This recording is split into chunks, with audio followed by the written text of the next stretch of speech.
tarde a todos. Obrigado, Miguel. Obrigado pelo convite. Antes que nada, agradecer. E estou também muito feliz, como Bernardo, de estar aqui com vocês. Esse encontro é fruto, de uma série de conversas, até de uma visita que eu fiz primeiro em Curitiba com o professor Ribeiro e depois aqui em Ponta Grossa em 2014. Isto é há quase 3 anos e desde aí estamos pensando num cenário como esse. Estou agora trabalhando na Universidade Federal de Goiás. Quando eu vim aqui estava com o Bernardo na Fundação Getúlio Vargas, fazendo o meu pós-doc. Eu sou mexicano, trabalho numa instituição lá no México também, que é o Centro de Investigação e Docência Econômica. Porém, eu cresci na Argentina, e agora vou explicar qual é o meu enfoque para tratar essa questão. Mas antes de entrar em questões de biografias e autobiografias, eu vou dar umas razões para trazer o caso da Argentina e as barras bravas. Todos aqui conhecem o que é uma barra brava, o que é o termo barra brava? Todos? É bom saber que nem todos conhecem. As barras bravas são, de alguma forma, as torcidas organizadas da Argentina. Tem muitas diferenças e algumas semelhanças. Vamos ver essa questão. Mas o que é claro, e o Bernardo acaba de publicar um livro sobre essa questão, é que a estética das barras bravas, da Argentina em particular, é um modelo de imitação até no Brasil. A estética. Mas também é um problema público, por enquanto sem soluções, e depois aqui com o meu colega da Argentina, o Diego Murzi, vamos ver, porque até agora não existem soluções a esse problema público. E nesse sentido, eu achava que poderíamos pensar em alguns aprendizados para outros contextos, no que se refere a políticas públicas, e vocês vão me ajudar a pensar em que medida essa análise sobre a Argentina, essa problemática sobre a Argentina pode ser pensada comparada, mais bem comparada com o Brasil. Já temos aqui a base do Bernardo Buarque de Holanda para pensar nessa comparação. Bom, qual é a minha metodologia para apresentar isso? Na verdade, são quase 10 anos de pesquisa, mas antes dessa pesquisa, como comentei, eu cresci na Argentina. Morei entre 94 e 2003, cresci na Argentina, portanto, e na minha época do doutorado, que eu fiz na França com um sociólogo que aqui os meus 3 colegas da mesa conhecem bem, que é o Patrick Mignon. O Luiz Ribeiro fez pós-doutorado. Quando eu estava no meu... 2007, 2008. Eu estava na minha transição do primeiro para o segundo ano do doutorado. Depois, o ano seguinte, chegou o Bernardo, fazer um pós-doutorado também com o Patrick Mignon. E no meu terceiro ano do doutorado, chegou o Diego Murzi. Então, nós temos os 3 uma relação com a França e com esse sociólogo. Com o Patrick Mignon, eu trabalhei outro tema para meu doutorado, que é o tema que vou comentar com vocês aqui na quarta, com o Miguel, com o grupo do Miguel, que já apresentei com o Luiz Ribeiro em Curitiba e aqui em 2014. Mas todo esse tempo lá na França, eu fiquei observando, através do Diego Murzi, de uma ONG com a qual eu participo, o que acontecia na Argentina. E já depois, 2013, 14, 15, 16 e esse ano também, fui na Argentina fazer observação de campo. Então, tenho uma série de observações para compartilhar. Vamos nas definições sociológicas. Na Argentina, temos o público do futebol, o público geral, que podem ser considerados como espectadores. Dentro desse público, temos alguns grupos que são um pouco mais militantes, que são conhecidos como as hinchadas, que é o equivalente das torcidas. E dentro das hinchadas, temos as barras bravas. E dentro das barras bravas, como acontece também no Brasil com as torcidas, daí o paralelismo, temos diferentes facções que estão há vários anos, há 15 anos, disputando o poder e o controle da barra brava. Por quê? Vamos ver por quê. A questão da estética, que é uma característica principal das barras bravas.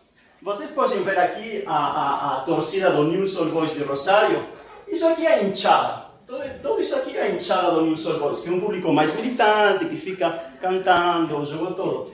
E esse grupo aqui, que está encarregado da estética, é a Barra Brava. E dentro desse grupo tem as facções que estão disputando contra o controle e a visibilidade por ficar nesse espaço central. Os membros que estão aqui têm disputado o poder para estar aqui, tá? Para deixar claro isso. Depois vamos ver se existe algum paralelismo com o Brasil. Mas, além da violência, isso os estudos antropológicos têm colocado muito bem. Tem uma série de estudos antropológicos, José Garriga, Verônica Moreira, tem um monte de antropólogos que têm trabalhado essa questão ritual da violência. O clima, que não é unicamente violência, é uma festa popular também, que acontece várias horas antes do jogo e também foi estudado na Inglaterra.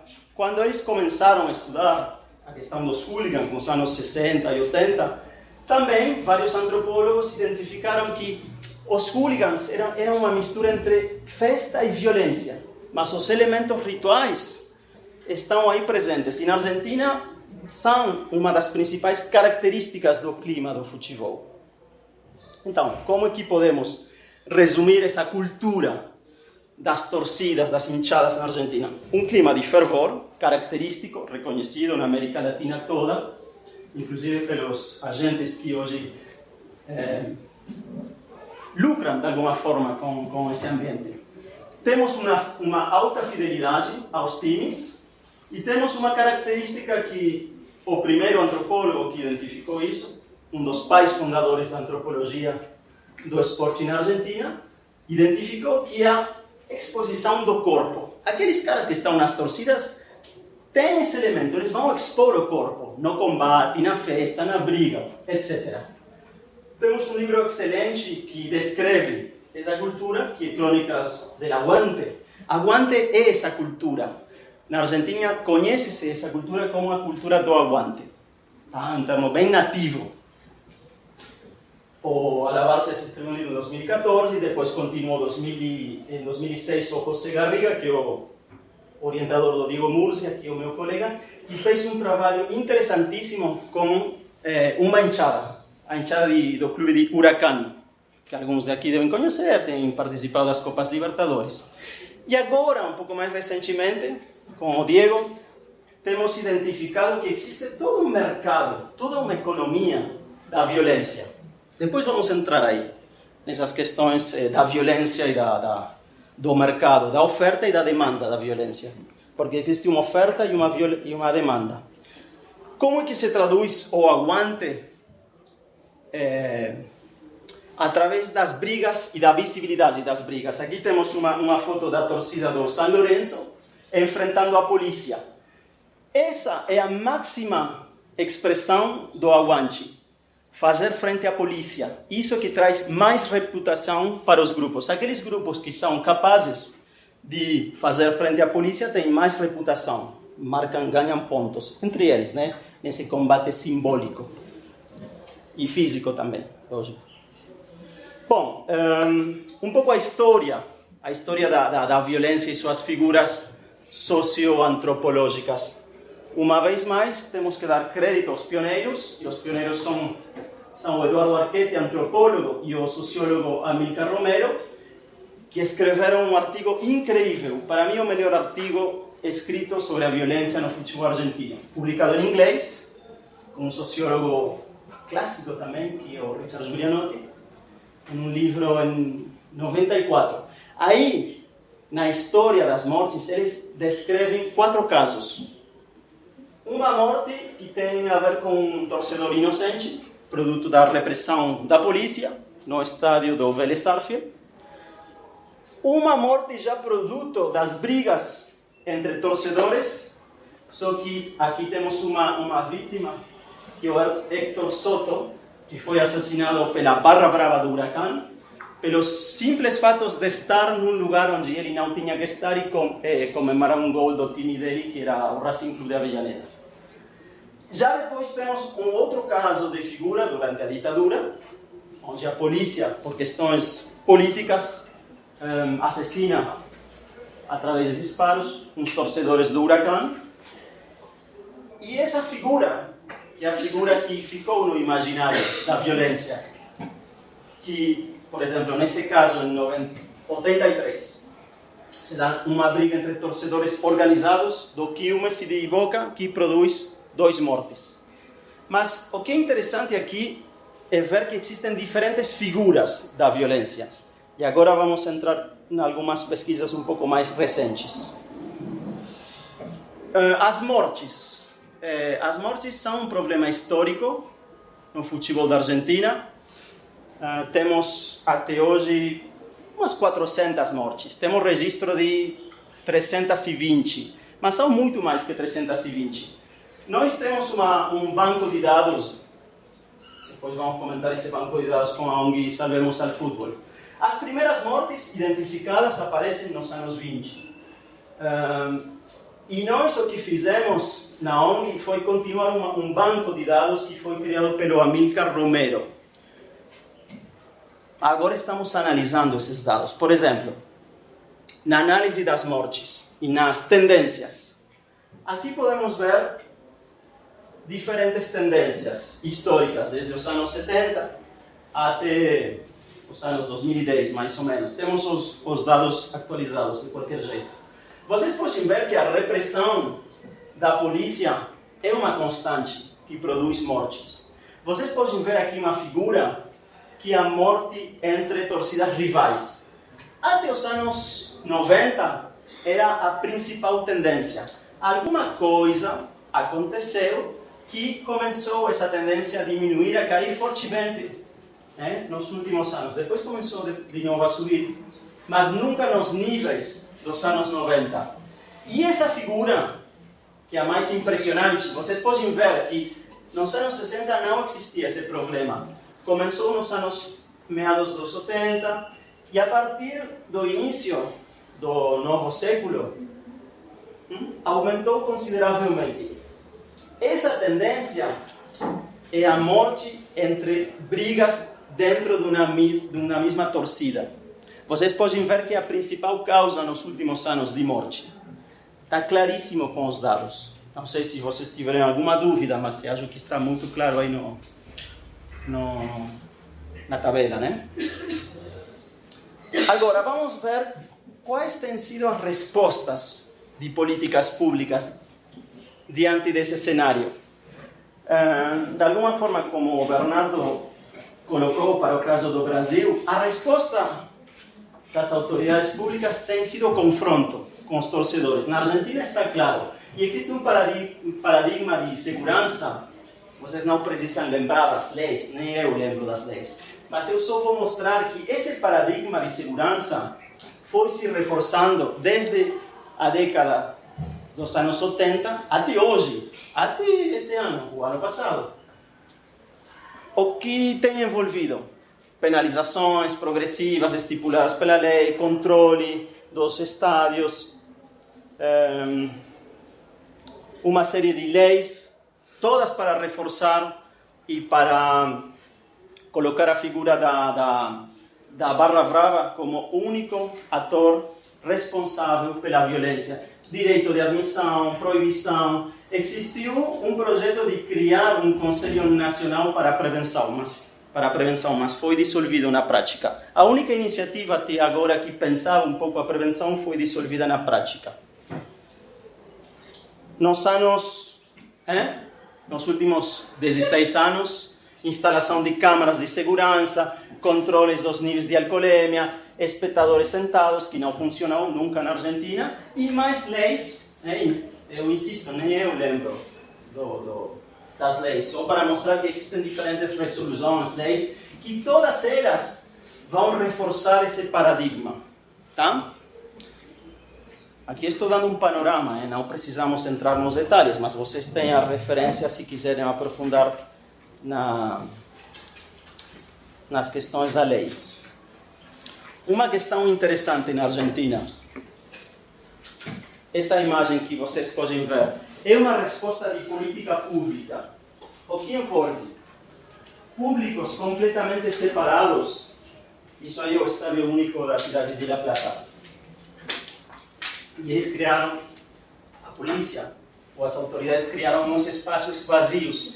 Esses espaços, não por falta de público, é por conta de uma medida de segurança para dividir e separar completamente os públicos que estão já de alguma forma enfrentados. Porém, como vocês viram antes, o principal problema dos últimos anos não é a rivalidade e as mortes entre as torcidas rivais. Claro que pode dar problemas, e continua dando problemas, mas o principal problema está dentro dessas próprias torcidas. Então, já as políticas públicas não estão considerando os últimos elementos. Isso também é um aprendizado, talvez, para outros contextos. Bom, já estou entrando na fase final da minha fala. Só para colocar, antes de dar a palavra ao meu colega, dois momentos que reforçaram mais ainda esse paradigma da segurança. A morte de um torcedor em 2007, do time do Tigre. Aí sim foi um confronto com outra Barra Brava, com a Barra Brava do clube de Nova Chicago. Mas qual foi a resposta das autoridades? Proibir o público visitante na segunda divisão. Em 2013, aconteceu uma cena lamentável de violência entre a torcida do Lanús e a polícia. O resultado foi um torcedor do Lanús morto, e como o Lanús era visitante nesse jogo, a consequência foi, mais uma vez, a proibição, já não só na segunda divisão, mas em todas as categorias profissionais da Argentina. Tá? E já para entrar em algumas questões, para fazer um balanço das respostas públicas, o que podemos dizer delas? Não partem de um diagnóstico sólido e analítico da violência, das tendências, dos dados, não procuram a transformação da cultura, só reagem diante dos problemas, das ações, dos cenários. O problema está pensado só e unicamente desde o paradigma da segurança. E não sei se, Bernardo, você puder me ajudar a encontrar uma tradução para essa palavra. Existe sempre um distanciamento entre as políticas públicas e o problema. Fica claríssimo. Resultado, não só não resolvem o problema, mas nem o contêm. Esse ano já temos quantas mortes temos? Quantas mortes temos para esse ano? Sim, 4. Esse ano. O panorama hoje da Argentina ainda é um panorama da festa, mas com um público só. O público do time que está sediando o jogo. E temos essas imagens que são absurdas, são ridículas. Espaços que não têm torcedores por questões de diagnósticos de políticas públicas. Finalmente, temos uma forte necessidade de repensar as políticas públicas.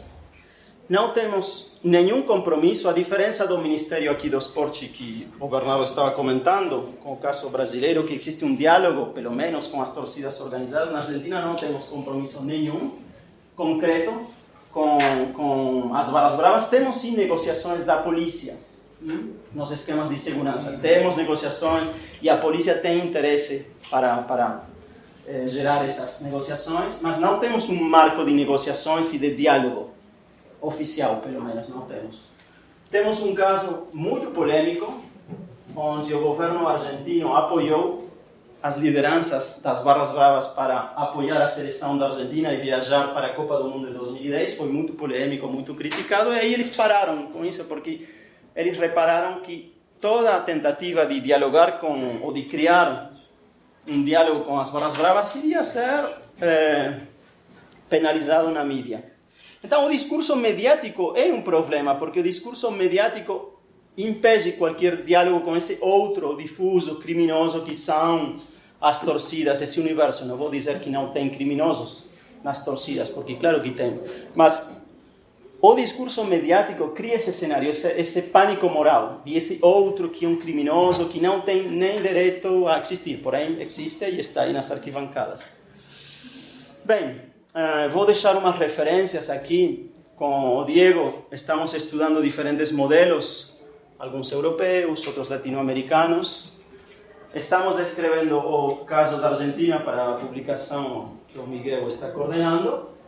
E temos um banco de dados novo que estamos tentando colocar na International Review for the Sociology of Sport, com um levantamento que fizemos de tudo o que nós consideramos violência no futebol argentino nos últimos 10 anos. Isto é, não unicamente mortes ou confrontos com a polícia, brigas de jogadores, para mostrar que a violência é um fenômeno muito mais amplo que as barras bravas. Bom, agora vamos explorar o modelo da segurança do Chile, que parece muito interessante. Fomos contatados pelo Ministério da Segurança do Chile e vamos ter a possibilidade de considerar mais um modelo para essa comparação que estamos tentando oferecer. Bem, essas são as minhas últimas reflexões e eu passo a palavra para meu colega Diego Mursi, que vai continuar em língua espanhola com o trabalho da ONG na qual os dois trabalhamos. Ele é vice-presidente e eu sou colaborador de pesquisa, que é a ONG Salvemos al Fútbol, tá? Então, com isso aqui, eu agradeço a sua atenção e convido o Diego para... Tá?